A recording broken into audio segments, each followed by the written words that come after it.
ہو رہی ہیں آسانی کے ساتھ ہو رہی ہیں. جب آپ رکن یمانی سے حجر اسود کی طرف بڑھیں تو اب سوال آیا ہے ربنا آتنا کا کہ اس بیچ میں آپ کیا پڑھیں گے؟ ربنا آتنا پوری پڑھیں گے، ربنا آتنا فی الدنیا حسنہ وفی الآخرۃ حسنہ وقنا عذاب النار. اور اگر بھیڑ زیادہ ہے رکن یمانی سے حجر اسود تک پہنچتے پہنچتے یہ دعا آپ کی ختم ہو گئی تو آپ کیا کریں؟ بار بار اسی کو ریپیٹ کریں اور پڑھیں. یہ دعا ایسی ہے جس کے بارے میں اللہ کے رسول صلی اللہ علیہ وسلم سے ثابت ہے کہ آپ صلی اللہ علیہ وسلم نے یہ دعا وہاں پر پڑھی ہے. بقیہ طواف میں آپ کیا کریں گے؟ کون سی دعا پڑھیں گے؟ کتاب لے کر کے، آواز بنا کر کے، معلمین کے دھوکے میں آ کر کے نہیں. میرے بھائی اور دوستو، وہ دعائیں کرو جو آپ کی اپنی ضرورت ہے. ایک معلم آپ کی پریشانی کو نہیں جانتا، آپ کو کیا پریشانیاں گھیرے ہوئے ہیں، کن چیزوں کی مجبوریوں کو آپ اللہ کے جناب میں اس احرام کی حالت میں، تواضع کی حالت میں، انکساری کی حالت میں اللہ کی جناب میں کیا فریاد لے کر کے آئے ہو، معلم نہیں جانتا. یہ لکھی ہوئی دعائیں جو کتابوں میں ہیں اکثر ثابت ہے. میرے بھائی اور دوستو، آپ کو یہی پریشانی ہو رہی ہوگی کہ ہم تو پھر عربی کیسے کریں؟ اللہ تعالیٰ کو ٹرانسلیٹر کی ضرورت نہیں ہے. اردو میں مانگو، ہندی میں مانگو، تامل میں مانگو، ملیالم میں مانگو، اس کو ٹرانسلیشن کی ضرورت نہیں. اپنی پوربی بھوجپوری زبان میں مانگو، جیسے آئے اپنی فریاد، اپنی مدعا کو اس کے سامنے رکھو اس حالت میں جبکہ اللہ کے گھر کا آپ کیا کر رہے ہو؟ طواف کر رہے ہو. میرے بھائی اور دوستو، اور اگر ایسا آپ نے کر لیا یقین مانو کہ آپ کی دعا بارگاہ ہستی میں شرف قبولیت پا جائے گی. اور جب آپ بیت اللہ کا طواف مکمل کر لیں تو آپ کیا کریں گے؟ بولیے. بیت اللہ شریف کے سامنے ہے مقام ابراہیم، وہاں پر 2 رکعت نماز پڑھیں گے. اور جگہ نہیں ملے گی تو حرم میں اسی سائڈ میں کوشش کریں، جہاں بھی جگہ مل جائے وہاں پڑھ لیں. پہلی رکعت میں سورہ فاتحہ کے بعد قل ہو اللہ احد کی قل یا ایھا الکافرون، جی ہاں قل یا ایھا الکافرون. اور دوسری رکعت میں سورہ اخلاص کا پڑھنا سنت ہے، اور ایسے ہی کرنا چاہیے. تقریباً یہ دونوں صورتیں چھوٹی ہیں، سب کو یاد ہیں. اور حج کے سفر میں پوری کوشش ہونی چاہیے کہ ہر اٹھنے والا قدم سنت کیا ہے؟ مطابق جائے. میرے بھائی اور دوستو، سوال یہ ہے کہ اس مقام کو مقام ابراہیم کیوں کہتے ہیں اور یہاں پر 2 رکعت نماز کیوں پڑھتے ہیں؟ بولیے. اس مقام کو مقام ابراہیم اس لیے کہا جاتا ہے کہ اس جگہ وہ پتھر ہے جس پر کھڑے ہو کر کے حضرت ابراہیم علیہ الصلوۃ والسلام نے بیت اللہ کی تعمیر کی تھی. جس مقام پر کھڑے ہوئے اس مقام پر بحکم رب، یاد رکھنا، بحکم رب آپ کے قدم کے نشان پڑ گئے. یہ پیغمبر کی وفا کا اس کو صلہ ملا، اسے مرجع خلائق اللہ نے بنا دیا اور اسے بقائے دوام دیا. جب تک دنیا قائم ہو وہ پتھر کیا ہوگا؟ موجود رہے گا. لیکن یاد رکھنا ایک معجزہ ہے، اور معجزہ میں طاقت کس کی کار فرما ہوتی ہے؟ اللہ کی. اور ہاتھ کس کا ہوتا ہے؟ نبی کا. حضرت ابراہیم کا اس میں کوئی اختیار؟ حضرت ابراہیم علیہ الصلوۃ والسلام کی خلوص للہیت تھی جس کی بنیاد پر اللہ تبارک و تعالیٰ نے انہیں یہ مقام دیا کہ ان کے قدم مبارک سے جو پتھر جڑ گیا اس کو بھی یہ عزت حاصل ہو گئی. لیکن میرے بھائی اور دوستو، اگر کوئی کہنے والا یہ کہے کہ ابراہیم نے ایسا کیا تو یہی شرک ہوگا، اس لیے کہ کرنے والا، اس میں تاثیر پیدا کرنے والا کون تھا؟ ہاں بولیے، اللہ تبارک و تعالیٰ تھا. دینی بھائی اور دوستو، طواف کے عمل کے دوران آپ کے اندر یہ تصور بیدار ہونا چاہیے. کون سا تصور؟ کون سا تصور بیدار ہونا چاہیے؟ کس تصور کی بات میں آپ کے سامنے کرنا چاہتا ہوں؟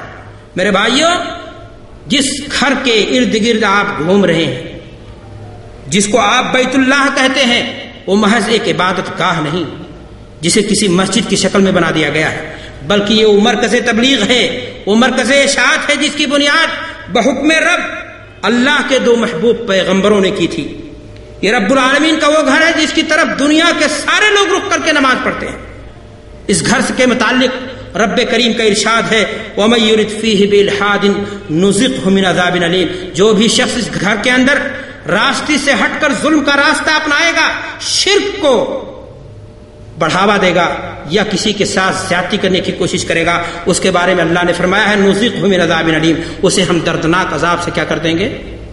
دوچار کر دیں گے. اس گھر کے ادب و احترام کا ذکر خود خالق کائنات نے قرآن عزیز کے اندر ان لفظوں میں فرمایا کہ وَإِذْ بَوَّأْنَا لِإِبْرَاهِيمَ مَكَانَ الْبَيْتِ أَلَّا تُشْرِكْ بِي شَيْئًا وَطَهِّرْ بَيْتِيَ لِلطَّائِفِينَ وَالْقَائِمِينَ وَالرُّكَّعِ السُّجُودِ. کہ ہم نے ابراہیم کو خانہ کعبہ کی جگہ بتائی، حکم دیا کہ میرے ساتھ کسی کو شریک نہ بنانا، میرے ساتھ کسی کو شریک نہ بنانا، میرے گھر کو طواف، قیام، رکوع اور سجدہ کرنے والوں کے لیے پاک رکھنا.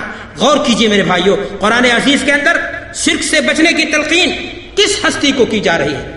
جو شرک کا سب سے بڑا دشمن، شرک کے خلاف جس کی دعوت سب سے پہلے اٹھی، اور جو سب سے بڑے پیمانے پر حضرت ابراہیم خلیل اللہ نے شرک کے خلاف بغاوت کی صورت میں آپ کو خاندان کی دشمنی مول لینی پڑی، بادشاہ وقت کی دشمنی مول لینی پڑی، اس نبی کو اللہ مخاطب کر رہا ہے کہ تم شرک مت کرنا۔ کیا حضرت ابراہیم علیہ الصلوۃ والسلام سے، جن کی ساری زندگی شرک سے لڑائی میں گزری اور اسی جرم کے پاداش میں گھروں سے نکالے گئے، ان سے یہ امید تھی، یہ احتمال تھا کہ وہ شرک کریں گے؟ ایسا ہرگز نہیں۔ پھر کیا مطلب ہے یہاں پر میرے بھائیوں؟ یہاں مخاطب اگرچہ حضرت ابراہیم علیہ الصلوۃ والسلام کو کیا گیا ہے، لیکن آگاہ ہمیں کیا گیا ہے۔ دینی بھائیوں اور دوستوں، آیت کریمہ کا یہ منطوق بتا رہا ہے کہ طواف ایک ایسی عبادت ہے جو صرف خانہ کعبہ کے لیے مخصوص ہے، کسی دوسری مسجد یا عمارت کو یہ مقام اور یہ عزت اور یہ شرف نہیں دیا جائے گا۔ افسوس، آج ہم نے اپنے اپنے ملکوں میں ایسے ایسے مراکز بنا لیے، عبادت گاہ کہا گیا، جن کے بارے میں ٹی وی میں، میڈیا میں کھڑے ہو کر کے یہ دہائی دی جاتی ہے کہ خانہ کعبہ کے بعد انسانوں کا سب سے بڑا جماوڑا، سب سے بڑا مرکز تو عبادت کا یہ اجمیر کی درگاہ ہے یا فلاں کے داتا گنج کی درگاہ ہے، اور وہاں تو لوگوں نے چکریں بھی لگوا دی اور جو ہے لوگوں نے روٹین بھی بنا دیا، کہا اتنی مرتبہ زیارت کر لو تو حج کیا ہو جائے گا، مکمل ہو جائے گا۔ میرے بھائی اور دوستو، وہاں کے پتھروں کو قیمتی بنا دیا جائے اور قیمتی بنا دیا جائے، لیکن دنیا میں اور کوئی گھر نہیں جس کا طواف کیا جائے گا۔ قرآن عزیز فرماتا ہے اپنے نبی کو مخاطب کرتے ہوئے کہ اس گھر کو پاک کر دو طواف کرنے والوں کے لیے۔ طواف اگر کسی گھر کا جائز ہے تو میرے بھائیوں، حج پہ جانے والوں، اگر زندگی میں کہیں شرک ہے اور اس طرح کی کوئی غلاظت آپ کے ہاں موجود ہے تو اللہ کے گھر کا طواف کرتے ہوئے یہ عزم کر لینا کہ اللہ کے گھر کے طواف کے بعد اب کسی قبر کا طواف ہم زندگی میں نہیں کریں گے، کسی عبادت گاہ کا اور طواف ہم نہیں کریں گے، کسی اور جگہ کا، چاہے وہ قبر کی شکل میں ہو یا آستھانے کی شکل میں ہو، درگاہ کی شکل میں ہو، اس کے طواف کے لیے ہم حاضری نہیں دیں گے۔ دینی بھائی اور دوستو، جب آپ طواف مکمل کر لیں تو میں نے آپ سے کہا نماز ادا کر لیں، اور نماز ادا کرنے کے بعد ایک سنت اور ہے، اللہ کے نبی جناب محمد رسول اللہ صلی اللہ علیہ وسلم نے کیا کہ آپ چاہے زمزم کنواں جہاں زمزم کا وہاں گئے، آپ وہاں نہیں جا سکتے ہیں، نہ جائیں، لیکن کوشش کریں ڈبوں میں رکھا ہوا جو زمزم ہے وہاں آپ پہنچیں اور خوب زمزم پئیں۔ کیا کریں آپ؟ زمزم کو خوب پئیں اور پی لیں اتنا کہ پسلیاں آپ کی تن جائیں، اور پھر کیا کریں؟ اگر موقع ہو، لڑائی نہیں، دھکا نہیں، مکہ نہیں، کسی کو مٹر گستی نہیں، اگر موقع ہو اور ایسا ہو سکے تو اب آپ آئیے، پھر ایک مرتبہ حجر اسود کو کیا کیجئے؟ بوسہ دیجئے۔ اور میں نے آپ سے کہا بار بار کہ اگر موقع ایسا ہو، ممکن ہو سکے تو، ورنہ پھر آپ کیا کریں گے؟ سیدھے سعی کے لیے صفا پہاڑی کی طرف نکلیں گے اور اس پر چڑھیں گے، اور چڑھتے ہوئے کیا پڑھیں گے؟ ان الصفا والمروۃ من شعائر اللہ۔ جب چڑھ جائیں گے تو کیا کریں گے؟ قبلہ رخ ہو کر کے بولیے، جلدی کیجئے، دونوں ہاتھوں کو اٹھا کر کے 3 مرتبہ کیا کہیں گے؟ اللہ اکبر، اور 3 بار اس دعا کو پڑھیں گے۔ کیا پڑھیں گے؟ لا الہ الا اللہ واللہ اکبر، لا الہ الا اللہ وحدہ لا شریک لہ الملک ولہ الحمد وہو علی کل شیء قدیر، لا الہ الا اللہ وحدہ انجز وعدہ ونصر عبدہ وہزم الاحزاب وحدہ۔ میرے بھائی اور دوستو، اب یہ دعا پڑھنے کے بعد اور بھی دعا کرنا چاہتے ہیں کریں، ورنہ پھر ذکر و اذکار کرتے ہوئے آپ کیا کریں؟ بولیے، مروہ کی طرف چل پڑیں۔ بیچ میں کون سی جگہ آئے گی جسے دنیا نے کہہ دیا میلین اخضریں، 2 سبز میل، لیکن وہ کون سی جگہ ہے؟ جہاں پر حضرت ابراہیم خلیل اللہ کی وفا شعار بیوی سیدہ ہاجرہ اپنے لاڈلے اسماعیل کے لیے پانی کی تلاش میں مشترب ہو کر کے بھاگی تھی، اور اللہ کو یہ ادا اتنی پسند آئی، عورت کی ادا اللہ نے سنت قرار دے دیا تمام حاجیوں کے لیے جو مرد ہیں۔ اللہ کو اپنے محبوب بے بندی کی یہ ادا مستربانہ کیفیت میں بھاگنا اتنا محبوب ہوا، لوگ کہتے ہیں حج کیا ہے؟ کہتے ہیں ایک عالمی اجتماع۔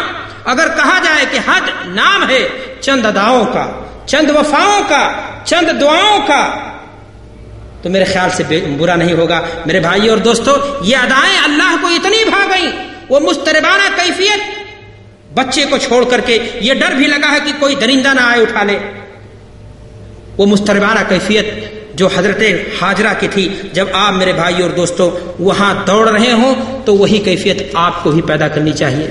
رحمت الہی نے جس طرح سے حضرت حاجرہ اور ان کے بیٹے کو اپنے جوش میں لے لیا، ہو سکتا ہے اس کے چند قطرے آپ کو بھی مل جائے۔ تو میرے بھائیوں، ہم نے تو دیکھا بہت سارے لوگوں کو دوڑتے ہوئے کہتے تو چل جلدی آ، اور وہاں بھی مذاق کرنے سے گریز نہیں کرتے ہیں۔ میں نے آپ سے کہا جب اس میں بھاگے تو کیفیت آپ کی تصور وہی بیدار ہونا چاہیے کہ اللہ کی ایک بندی اللہ کے حکم پر اللہ کی مرضی کے مطابق کس طرح سے مضطربانہ کیفیت میں بھاگی تھیں اور کس طرح سے انہوں نے دعائیں کی تھیں۔ میرے بھائیوں، آپ کو بھی وہی کرنا چاہیے، اور جب وہ کراس کر جائے حد تو اب آدھی چال چلیں، اور پھر جب مروہ آئے تو کیا کریں گے آپ؟ بولیے۔